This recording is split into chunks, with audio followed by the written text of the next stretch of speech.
샬롬. 오늘 하루도 하나님과 함께 시작하는 여러분들에게 하나님의 크신 축복이 함께 하시기를 바랍니다. 오늘은 말씀을 우리가 나누기 전에 하나님 기뻐하시는 찬양을 한 곡 하고 말씀을 나누도록 하겠습니다.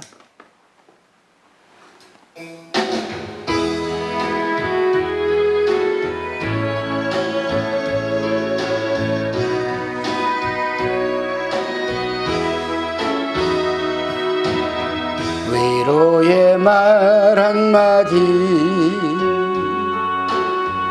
긴장을 풀어주고, 용서의 말 한마디,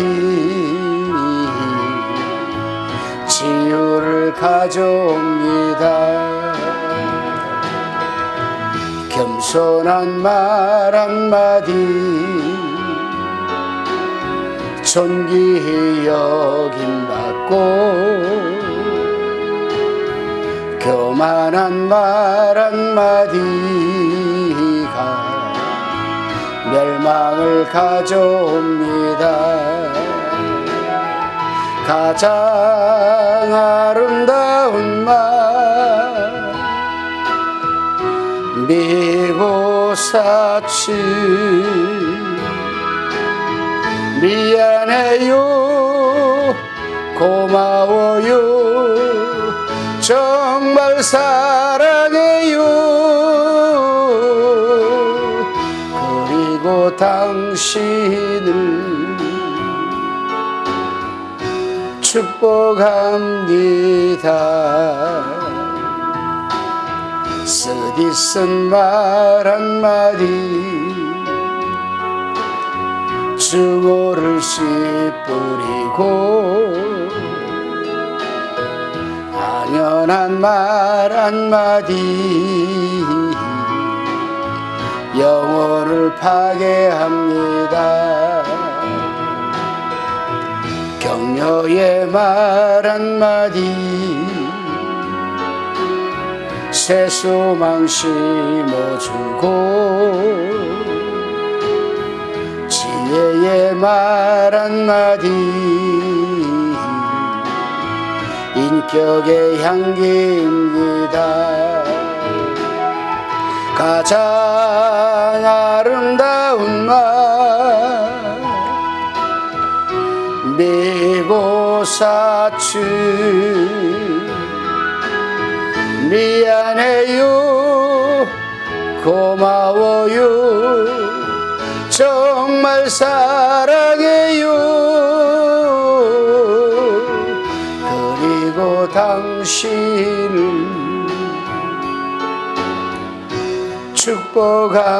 축복합니다. 무례한 말 한마디, 다툼을 일으키고, 저주의 말 한마디, 축복을 거둬갑니다. 사랑의 말 한마디, 생명을 불러오고, 생명의 말 한마디, 사랑을 키워줍니다.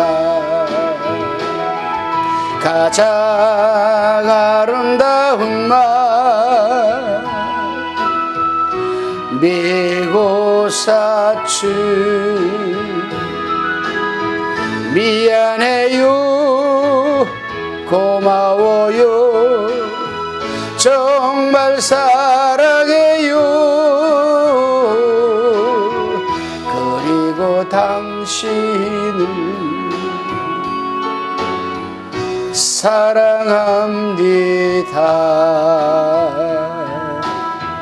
할렐루야. 오늘 43장을 보게 되면은 이제 땅의 기근이 깊어만 갑니다. 땅의 기근은 곧 양식의 부재였고, 먹어야 사는 인간에게는 양식의 부채는 생명의 위협과 다르지 않았습니다. 야곱은 아들들에게 애굽에 가서 양식을 조금 사오라고 합니다. 넉넉히도 아닌 조금은 생명을 연명할 정도의 양식을 의미합니다. 야곱은 지난번 애굽에 다녀온 아들들이 전해준 당시 상황을 전해 듣고 다시 애굽에 가게 된다면 막내 아들 베냐민을 함께 보내야 한다는 사실을 누구보다 잘 알고 있었습니다. 야곱도 또한 아들들도 모두가 알고 있었지만 덮어두었던 일이건만 기근은 그들을 선택의 벼랑 끝으로 몰아만 갑니다. 이후 3절에서 14절까지의 대화를 보게 되면은 베냐민을 보낼 수밖에 없는 야곱과 아들들의 괴로운 마음을 반영하고 있습니다. 대화는 결국 야곱의 결단으로 맺어집니다. 14절입니다. 내가 자식을 잃게 되면 잃으리로다. 잃게 되면 잃으리로다. 요셉을 미디안 사람들에게 팔아넘겼던 형들은 아버지가 요셉의 이후에 얼마나 상심한 채 살아왔는지를 잘 알고 있습니다. 22년의 세월이 더 흘러가도록 가슴에 묻은 자식을 잊지 못하는 아버지를 보면서 형들인들 어찌 야속한 마음만 들었겠습니까? 그렇게 요셉을 잃고선 베냐민을 붙들고 살아갔던 야곱을 곁에서 보아왔던 형제들의 마음은 요셉을 팔던 때와 같지 않았습니다. 베냐민을 팔아서라도 우리가 기근 속에 살겠다는 마음은 느껴지지 않고 채무감과 책임감이 더욱 짙게만 느껴집니다. 9절에 쓰인 유다의 말을 우리가 한번 들어봅니다. 내가 그의 몸을 담보하오리니 아버지께서 내 손에 그를 물으소서. 내가 만일 그를 아버지께 데려다가 아버지 앞에 두지 아니하면 내가 영원히 죄를 지리이다. 이처럼 본문에는 베냐민이라는 마지막 희망을 내어놓는 야곱과 그 아버지를 이해하여 아버지의 희망인 베냐민을 지키고자 하는 아들의 이야기가 나옵니다. 22년의 세월을 지내며 가정을 이루고 아버지가 된다는 것이 무엇인지를 경험한 야곱의 아들들은 이제 아버지 야곱의 마음을 더욱 이해하는 모습입니다. 이전과 다른 아들들의 마음을 느꼈기에 야곱도 마지막 희망인 베냐민을 그들이 손에 맡겨 애굽으로 보낼 수 있었던 것입니다. 현재 이들이 마주한 상황은 위급한 기근이지만 야곱 가정 안의 관계는 그 어느 때보다도 서로를 이해하고 신뢰하는 마음이 커져 있음을 보게 됩니다. 생명을 위협하는 기근이 야곱의 가정에 해묵은 갈등을 풀어가는 시간이 되니 이 가정에게 기근은 배고픔보다도 화해와 회복의 시간으로 기억될 것입니다. 그렇습니다, 여러분. 표면적 기근 속에서 이루어지고 있는 야곱 가정의 화해와 회복의 드라마는 요셉에게도 계속됩니다. 형들의 모습이 자신을 팔던 때와 같았다면 요셉 또한 형들을 용납하기 어려웠을 것입니다. 하나님 앞에서 홀로 형들을 용서했다 하더라도 변하지 않는 형들의 모습을 마주했을 때 그 치미는 분노를 어찌할 수 있겠습니까? 하지만 다사다난한 세월의 흐름 속에서 하나님은 요셉과 형들을 용서하고 용서받을 수 있는 모습으로 준비시켜 주셨습니다. 16절로 34절까지 본문은 요셉과 형들을 용서하고 용서받는 대서사시 서도와도 같은 것입니다. 본문에서의 형들은 요셉의 집으로 안내를 이제 받게 됩니다. 이때 형들의 마음 상태는 두려움 그 자체였습니다. 애굽 총리 집으로 인도받는 까닭을 알 수가 없는 형들은 두려움에 청지기를 잡고 구구절절 사정을 이야기합니다. 하지만 청지기를 통해 들리는 말은 23절 상반절과 같습니다. 너희는 안심하라. 두려워 말라. 우리는 알 수 없는 미래를 맞이했을 때 두려워합니다. 그렇습니다, 여러분. 특히 하나님의 인도하심을 따라갈 때에도 우리는 하나님의 뜻을 알지 못하기에 두려워합니다. 그리고 그때마다 하나님은 두려워하지 말라고 말씀해 주십니다. 인간의 두려움과 이를 향한 평화의 선포는 하나님의 역사가 진행되는 여정에 늘 있는 모습입니다. 두려워하지 말라는 그 말씀을 의지하여 한 걸음 하나님의 뜻을 따라가는 것이 우리가 할 수 있는 일이 아니겠습니까? 하나님은 가나안에서 형들을 이끄셨고 이제 베냐민과 요셉의 제의를 통해 요셉의 마음을 준비시키고 계십니다. 본문 30절입니다. 요셉이 아우를 인하여 마음이 타는 듯함으로 급히 울 곳을 찾아 안방으로 들어가서 울고 두려움을 가지고 한 걸음씩 걸어가는 형들과 사랑으로 눈물 흘리는 요셉.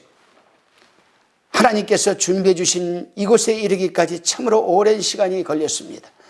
인간이 자아낸 불행과 어찌할 수 없는 기근 속에 고통받으며 사는 사람들에게 희망을 발견하기란 그리 쉽지 않는 것입니다.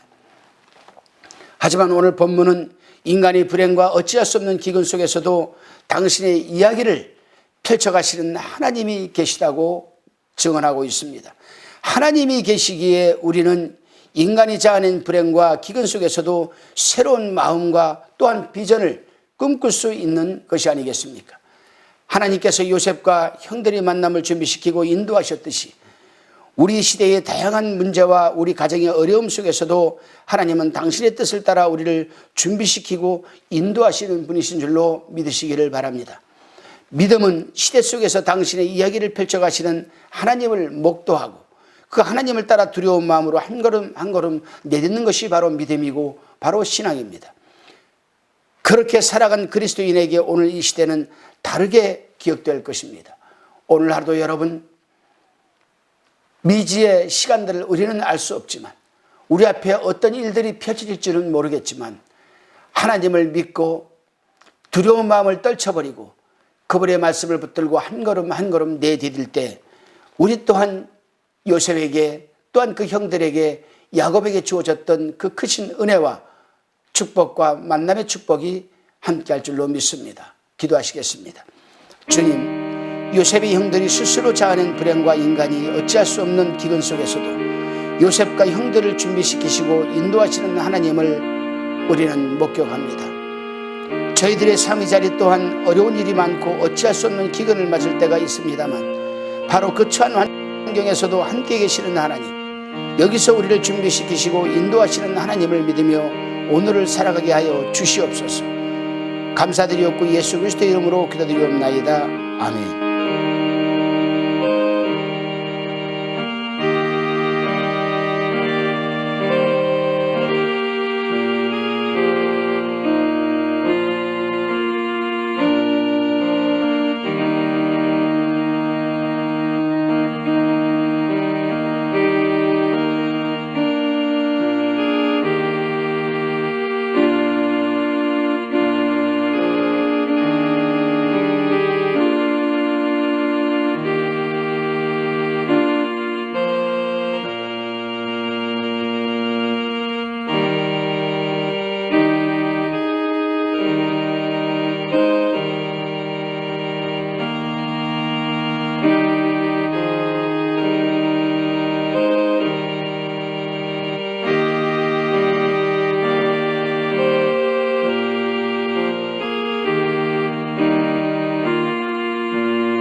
화평방송 구독, 좋아요 부탁드립니다. 감사합니다.